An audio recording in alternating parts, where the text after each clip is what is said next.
मागच्या व्हिडिओमध्ये आपण सिद्धार्थ गौतमाचा कपिलवस्तू ते राजगृहाचा प्रवास हे पाहिलेलं आहे. मग आता या भागामध्ये आपण पाहणार आहेत की राजगृह म्हणजे मगधाचा राजा बिंबिसार यांचं राज्य, त्यांची राजधानी. तिथं गेल्याच्या नंतर ही वार्ता राजा बिंबिसारला समजली आणि समजल्याच्या नंतर त्याला वाटलं की हा काय प्रकार आहे, हे लोक काय सांगतात, काय पाहतात, काय कोण आलं आहे काय नाही, हे असं त्याला आश्चर्य वाटू लागलं. आणि मग त्या गोष्टीचं काय परिणाम आहे किंवा सिद्धार्थ कोण आहे, असा कोण संन्यासी आलेला आहे, एवढे लोक कौतुकाने त्याच्याकडे पाहतात, आदराने. सगळा जनसमुदाय राजवाड्यापुढं जमलेला आहे, त्याच्या मागं जात आहे. असं काय आहे त्याच्यामध्ये हे राजा बिंबिसारला वाटलं. आणि मग मगधाचा नरेश बिंबिसार राजा याने आपल्या राजवाड्याबाहेर लोकांचा मोठा जनसमुदाय पाहिला आणि त्याच्या कारणाची चौकशी केली की अरे हे लोक का जमले, तेवढा जनसमुदाय का थांबलेला आहे. आणि मग राजसेवकाने म्हणजे बिंबिसार राजाच्या सेवकाने सगळा वृत्तांत त्यांना कथन केला. हा एकतर चक्रवर्ती राजा होईल किंवा बुद्ध होईल अशी ज्याच्याविषयी ब्राह्मणांनी भविष्यवाणी केली तोच हा शाक्य राजाचा पुत्र आहे. तो आता संन्यासी झाला आहे आणि त्याच्याभोवती गोळा होऊन लोक त्याच्याकडे नजरा रोखून पाहत आहेत. हे त्यांना आश्चर्य वाटत आहे की एका राजाचा मुलगा राजपुत्र हा संन्यास घेऊन निघालेला आहे. राजाने हे ऐकले, त्याने मनात विचार केला. तो सेवकाला म्हणाला, तो कुठे जातो याची माहिती काढा. तो कुठे जातो त्याची माहिती काढा. सेवक राजाज्ञेचे पालन करण्याच्या हेतूने राजपुत्राच्या मागोमाग जाऊ लागले, सिद्धार्थाच्या मागोमाग जाऊ लागले. नांगराला झुपलेल्या दोन बैला जेवढे अंतर असते तेवढ्याच अंतरावर दृष्टी ठेवून स्थिर नजरेने मृदू आवाजात आणि हळुवार पावले टाकीत तो श्रेष्ठतम भिक्षू भिक्षाटनाला निघाला. तेव्हा त्याची इंद्रिये आणि चित्त संयम होते. म्हणजे यांनी काय पाहिलं, सिद्धार्थ गौतम हा भिक्षापात्र घेऊन भिक्षा मागण्यासाठी जात आहे आणि मिळाली ती भिक्षा स्वीकारून तो पर्वतराजाच्या आश्रयाने एकांतस्तरी विसावला. त्याने भिक्षा ग्रहण केली आणि तो पांडव पर्वतावर चढून गेला. जेथे इतकं सौंदर्य पर्वत होते की मयुरांचे स्वर निनादत होते. अशा वेगवेगळ्या वृक्षांचं घनदाट वन होतं आणि मानवजातीचा सूर्य आपली काशाय वस्त्र धारण करून जणू त्या शिखरावर पूर्वेकडील उगवत्या भास्करासम भासत होता. इतका देखणं रूप त्या सिद्धार्थाचं गौतमाचं असं वाटत होतं. राजसेवकाने त्याला त्या स्थानी विश्राम करताना पाहिले आणि त्याने राजाला सूचित केले की राजाला जेव्हा हे वर्तमान कळले तेव्हा राजाच्या मनात त्याच्याविषयी आदर निर्माण झाला. हे जेव्हा त्याचा वार्ता कळाली, हा कुठं जातो काय करतो हे पहा, हे सेवकाला सांगितल्याने ही वार्ता कळल्याच्या नंतर राजा बिंबिसारला सुद्धा काय झालं, त्याच्याबद्दलचा आदर निर्माण झाला आणि तो आपल्या सेवकासह सिद्धार्थ गौतमाच्या भेटीला निघाले. आणि मग पर्वतासम व्यक्तिमत्व असलेला हा राजा पर्वतरोहण करता आला. बिंबिसार राजाही फार मोठा थोर होता. तेथे राजाला चलायमान गिरीशिखरासमोर तेजस्वी मुखमुद्रेचा जितेंद्रिय गौतम पद्मासनाच्या अवस्थेत दिसला. गौतम काय केलं होतं, पद्मासनाच्या अवस्थेत बिंबिसारनं पाहिलं. त्याचे सौंदर्य आणि त्याची शांत सौम्य मुद्रा तो इतरापासून वेगळा आहे असंच दर्शवत होते आणि राजा त्याला पाहून आश्चर्यचकित झाला.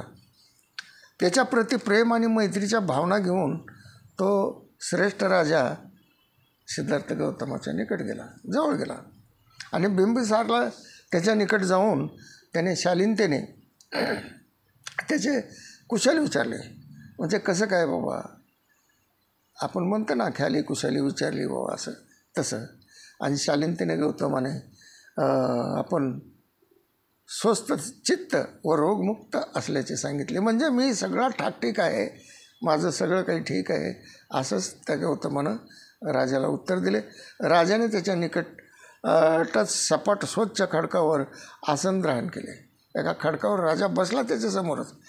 आसनस्थ झाल्यावर आपले मनोगत व्यक्त करण्याच्या हेतूने राजा त्याला काय म्हणला, किंवा माझे 2 शब्द तू ऐकून घ्या. माझी तुझ्या कुटुंबाशी प्रगाढ मैत्री आहे. ही मैत्री वंश परंपरागत आहे. कालोगात या मैत्रीची उपयुक्तता व महत्त्व सिद्ध झाले आहे. काही काळानं आता ह्या मैत्रीचं जे उपयुक्तता होती ते तुझ्या निमित्तानं आज झालेले दिसते. म्हणून तुलाही मी मित्रवत आहेस, तू माझा मित्रच आहेस असं समज. या मैत्री भावनेने तुझ्यासाठी काही शब्द बोलायची माझी इच्छा आहे.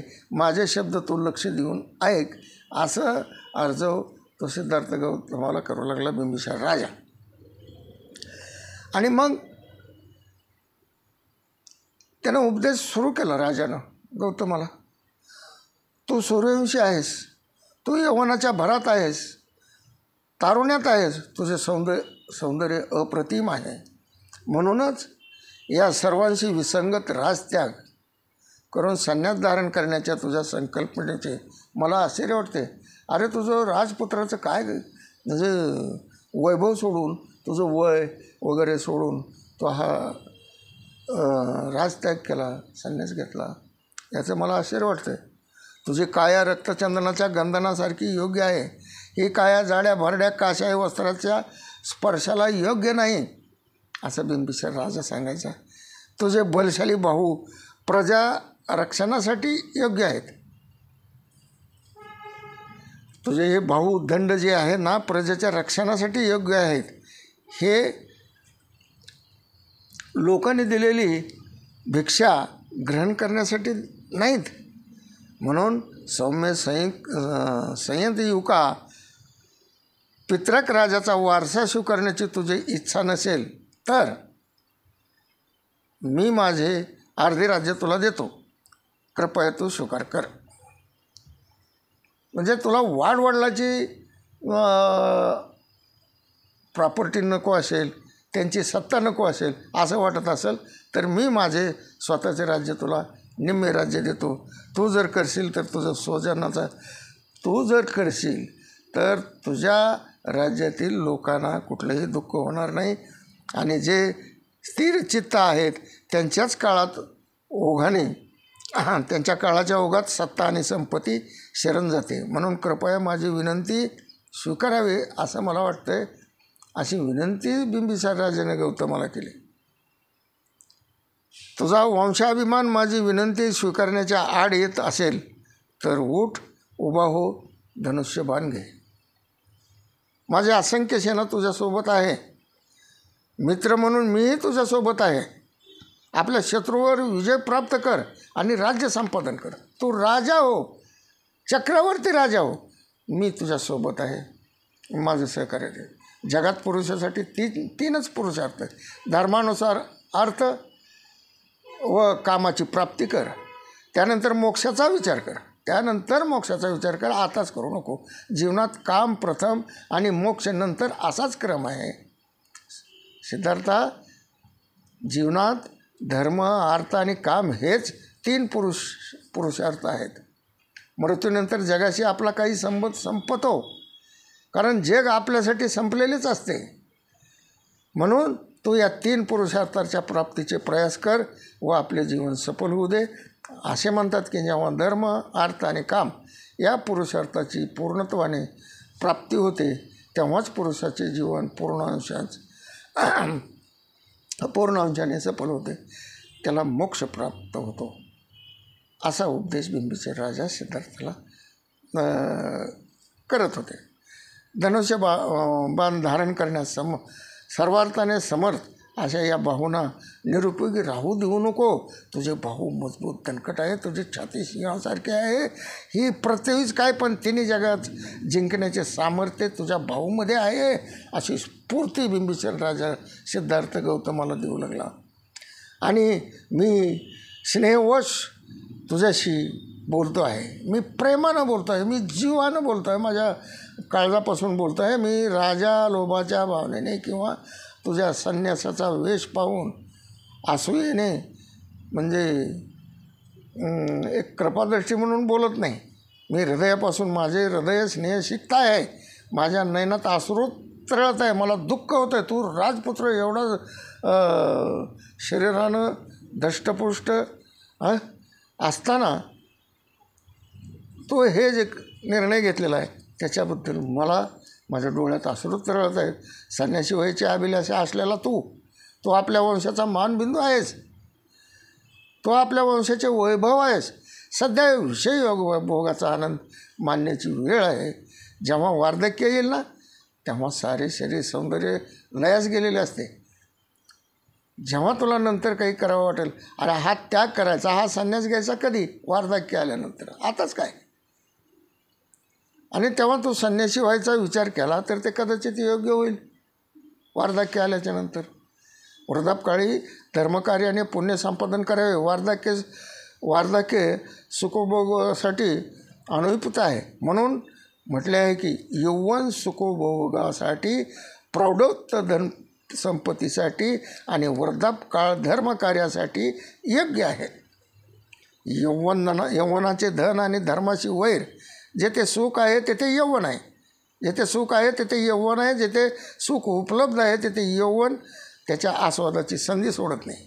कारण कितीही संयम बाळगण्याचा प्रयत्न केला, स्वतःवर नियंत्रण ठेवण्याचा प्रयत्न केला तरी यौवनाला सुख विलासापासून विमुख होणे शक्य नाही. वार्धक्य अंतर्मुख होते, विचार प्रधान असते.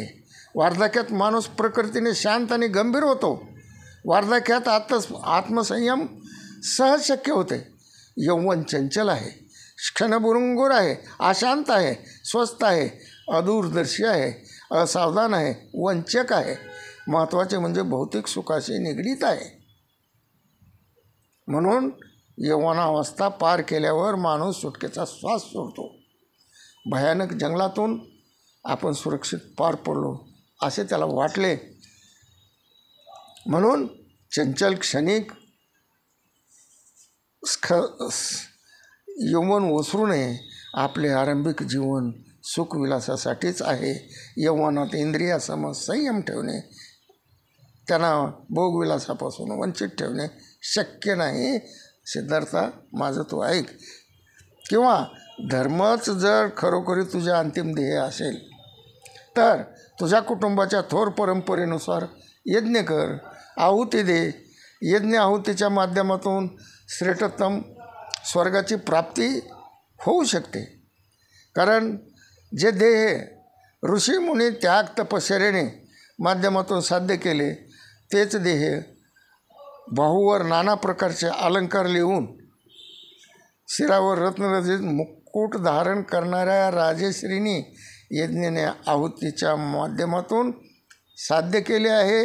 हा इतिहास आहे, असं घडलेलं आहे. तसं तू कर, असा संन्यास घेऊ नको. तू माझा ऐकलंस, तू क्षत्रिय आहेस, तू राजा आहेस, तू बलवान आहेस, शक्तिमान आहेस. मी तुला माझे अर्ध राज्य देतो, तू ऐक.